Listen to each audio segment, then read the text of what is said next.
வந்து batch making machine. இது மாதிரி பேட்ஜஸ் பண்ணுறதுக்காக உள்ளது. பேட்சில் பின்னாடி ஹூக் வந்துடும். சில டைப் ஆஃப் பேட்சில் வந்து மேக்னெட் கூட வரும். அதை ஃப்ரிட்ஜ் மேக்னெட்டாக யூஸ் பண்ணுவாங்க. இப்போ எந்த ஜாப் நம்ம பண்ணுமோ ஆல்ரெடி நான் ரவுண்டில் கட் பண்ணி வச்சுட்டேன். இது வந்து 44 mm. இந்த மிஷினில் 2 சைஸ் பண்ண முடியும், 44 mm and 58 mm. 44 mm die already fix பண்ணியிருக்கேன். 58 mmக்கு செப்பரேட்டாக டை இருக்குது. பெரிய சைஸ் 58 mm பண்ணும்போது இந்த டையை ரிமூவ் பண்ணிவிட்டு இதை ஃபிட் பண்ணிட்டு பண்ணிக்கலாம். இப்போ 44 mmல எப்படி பேட்ச் பண்ணுற ப்ரொசீஜர் உங்களுக்கு சொல்லித்தரேன்.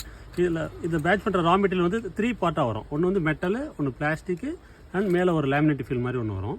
இப்போ வந்து மெட்டல் போர்ஷனை இதில் ஒரு ஷீட் பண்ணிவிட்டு நம்ம ஜாப் இப்போ இந்த ஜாப் பண்ண போகிறோம். இந்த ஜாப்பை வந்து மேலே வச்சிடணும். வச்சுட்டு இந்த லேமினேட்டிவ் ஃபில்மை வந்து இதில் வச்சிடணும். வச்சுட்டு இது இந்த பொசிஷனில் ஸ்டாப் ஆயிரும். இப்போ மேலேருந்து ஒரு ப்ரெஸ் கொடுக்கணும்.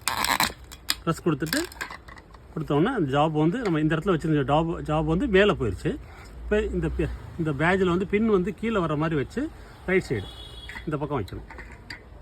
இதில் வைக்கிறோம். நம்ம வச்சுட்டு ஸ்லைட் பண்ணிவிட்டு மறுபடியும் ஒரு ப்ரெஸ் கொடுத்துட்டோம்னா அந்த பேட்ச் வந்து ரெடி ஆகிடும். அவ்வளோதான்.